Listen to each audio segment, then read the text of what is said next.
O que eu faria se eu estivesse começando hoje na contabilidade? Oi, gente, meu nome é Carol, eu sou contadora e nesse vídeo eu vou te contar um pouco da minha história e também te contar o que eu faria de diferente e o que eu faria de igual se eu estivesse começando hoje. Para você que está começando os seus serviços contábeis, aí prestar os seus próprios serviços ou então tá começando na faculdade de contabilidade, saber ali por onde começar para ter um norte, porque essa é de longe a pergunta que eu mais recebo.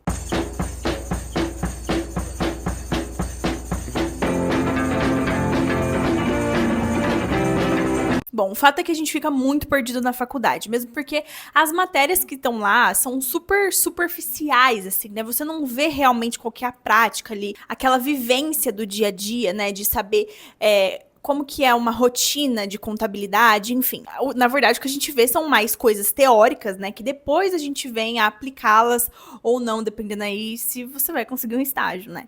E por conta disso, muita gente desiste da faculdade, justamente por, tipo assim, não conseguir visualizar onde que você vai usar aquilo, como que você vai aprender, como que você vai ganhar dinheiro com aquilo, enfim. Dito isso, a primeira coisa que você tem que ter em mente é que você não vai aprender tudo na faculdade. Faculdade é pra você pegar o diploma e tirar o seu CRC, unicamente pra isso. Outra pergunta que eu recebo muito, paralela a isso. Ah, mas é bom fazer EAD? Você indica EAD ou presencial? Não importa.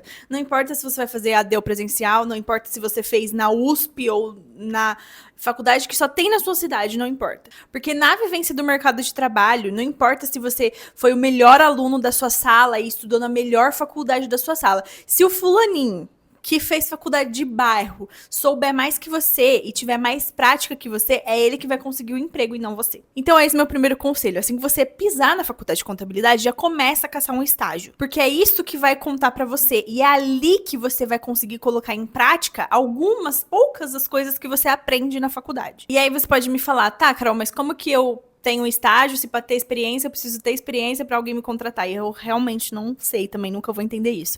As pessoas sempre preferem quem tem mais experiência e essa é uma fase difícil para quem tá procurando um estágio para aprender. Porque as pessoas querem alguém pronto, mas quer pagar o salário de um estagiário.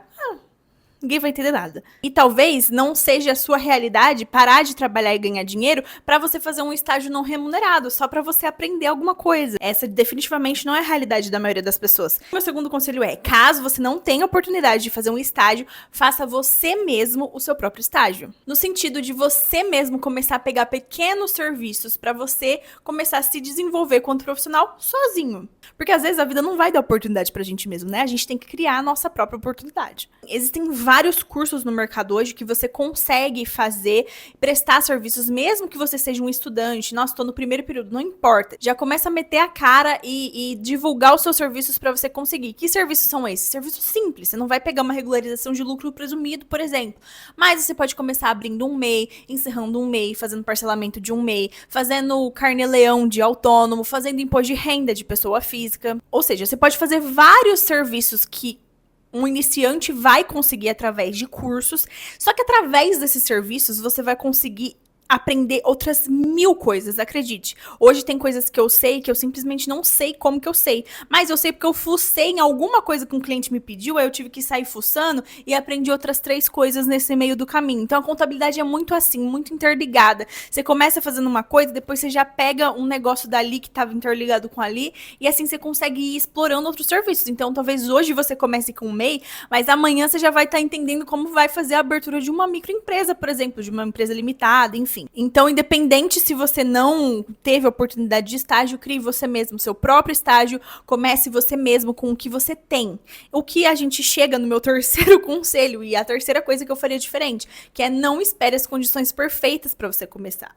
E eu digo isso com uma extrema propriedade, porque eu só despertei pra vida e comecei a gravar vídeo e fazer coisas depois que eu finalizei a faculdade. Poderia ter começado muito antes, mas o medo me travava muito, que era o medo de não ter um notebook bom, não ter uma sala que eu queria, não ter a cadeira que eu queria, não ter a mesa que eu queria. Então esse tipo de coisa me travou por muitos e muitos anos durante a faculdade aí. todos os anos da faculdade, na verdade. Porque eu pensava, depois eu faço, porque agora eu não sei o suficiente. Depois eu faço, porque a minha sala não é bonita o suficiente.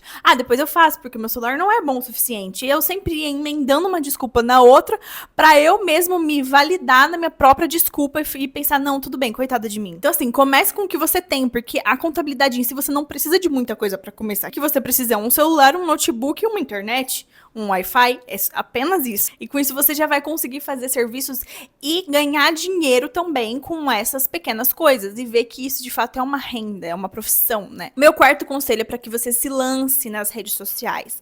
Hoje o digital permite a gente chegar em lugares muito mais longe.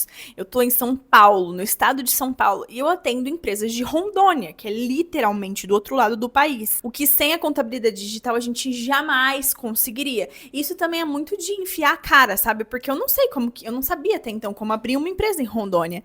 Agora, se eu não falasse pra ela, não, eu faço sim o seu serviço, pode mandar aqui, e começasse a fuçar e procurar e buscar, eu estaria travada na minha própria realidade, no meu mundinho com a minha cidade de 100 mil habitantes, dos quais a maioria dos empresários já tem um contador de 50 anos. Então, assim, não tenha vergonha do que as pessoas vão pensar. E eu sei que isso é difícil, porque a gente tem vergonha do que as pessoas vão falar, do que elas vão pensar, delas mandarem um vídeo seu pro amigo zoando, que quem não faz isso, né? Mas no fim do dia, essas são as mesmas pessoas que quando verem seu sucesso vão dar um tapinha no seu ombro e falar, nossa, eu sabia que você conseguiria, parabéns. E assim, outra coisa que eu não sei pra vocês, mas pode ser um choque ou pode ser um divisor de águas pra vocês, como foi pra mim. Que é assim, você não é tão importante assim, entendeu? O mundo não gira em torno de você. As pessoas vão falar mal e vão esquecer que você existe depois. Mas o que você tá construindo pra você agora, o eu do futuro vai agradecer, entendeu? Então assim, mesmo que você tenha um pouco de vergonha, faça como eu. Crie uma outra página e comece a postar conteúdo lá. E tenha frequência nos seus conteúdos, porque o marketing foi uma coisa que me ajudou a expandir a minha empresa de 0 para 300%. E eu tenho certeza absoluta que eu jamais conseguiria alcançar a proporção sem a internet. E além de ser bom porque você consegue cliente, você também consegue muita gente disposta a te ajudar. Então, a gente tem que ter esse contato, sabe, de contadores em outras cidades, que às vezes fala, olha, você tem que ir na prefeitura, eu vou pra você, e não sei o quê. Então, esse contato com os contadores e a troca que a gente tem também é muito legal. Então, assim, faça um Instagram, faça um TikTok, faça o que tem que fazer, encontre a sua linguagem. Não queira ficar copiando os outros. Porque às vezes você vê o fulaninho que tem um conteúdo engraçado e você não tem graça nenhuma. Tô brincando, mas assim, entendeu? Às vezes esse não é o seu conteúdo, às vezes essa não é a sua cara, às vezes você precisa fazer um conteúdo mais sério, ou diferente, às vezes você é uma pessoa muito extrovertida e tá perdendo fazendo conteúdo só sério, entende? Então encontre a sua linguagem, encontre a sua identidade visual, sabe? O seu jeito de falar, o seu jeito de ser, os seus próprios stories, o seu jeito de aparecer. Se inspire em outras pessoas. Eu faço muito isso, sempre me inspiro em pessoas que estão por perto, em stories, em posts, enfim. A gente precisa ter essa união também. Mas copiar é chato. E quando copia, dá na cara, dá pra saber que copiou. E não copie, mas se inspire. E aproveitando essa deixa, o último ponto, mas não menos importante, é que você consiga ter uma linguagem facilitada com seus clientes, porque você tem que entender que você está falando para uma pessoa leiga. Você não está falando para uma pessoa que fez a faculdade que você fez. Então, a pessoa que não entende nada de contabilidade tem que entender o que você está falando. Você não pode usar termos técnicos e linguagem técnica, porque só quem precisa saber disso é você. E mais ninguém. Então, tente explanar isso da forma mais fácil e mais didática possível. Por exemplo, às vezes eu mando o DARF pros clientes, eu não falo DARF, falo, tá aqui seu boleto, viu? Que você tem que pagar. Só porque eu sei que tem gente que não entende se eu falo o que é DARF. Entende? Claro que a gente explica, mas tem pessoas e pessoas. Tem pessoas que nunca vão entender o que é uma DARF. E não importa o quanto de vezes você explicar. No começo eu sofria muito esse hate, de certa forma, pelo jeito que eu falo, pelo jeito como eu comunico, pelos vídeos que eu faço, mas a verdade é que eu acabo pegando clientes de contadores que falam muito mais sério do que eu. Olha aí que coisa engraçada, né? Porque é sempre a mesma reclamação. Então eu perguntei pro meu contador e ele falou e perguntou se eu tinha dúvida, e no fim eu não sabia nem se eu tinha dúvida porque eu não tinha entendido nada do que ele falou. E isso é disparado o que eu mais ouço dos meus clientes. E quando eu explico, as pessoas falam, nossa, não sabia que a contabilidade era tão simples assim, né? Você explica de um jeito fácil e tudo mais. E é isso que a gente quer ouvir, não existe nada melhor do que isso. Porque afinal, eu não tô querendo falar para um contador, eu tô querendo falar para um cliente. Diferente seria se eu tivesse em um evento de contabilidade e precisasse falar de uma linguagem técnica. Mas aqui a gente não tá focando nisso, mesmo porque não são eles que vão pagar nossas contas, são os clientes, empresários que não entendem e que ainda bem que eles não entendem, porque assim a gente consegue fazer nosso trabalho. Bom, esse foi o vídeo. Comenta aqui se vocês querem algum tema de vídeo específico para eu trazer para vocês e a gente se vê por aí. Beijo!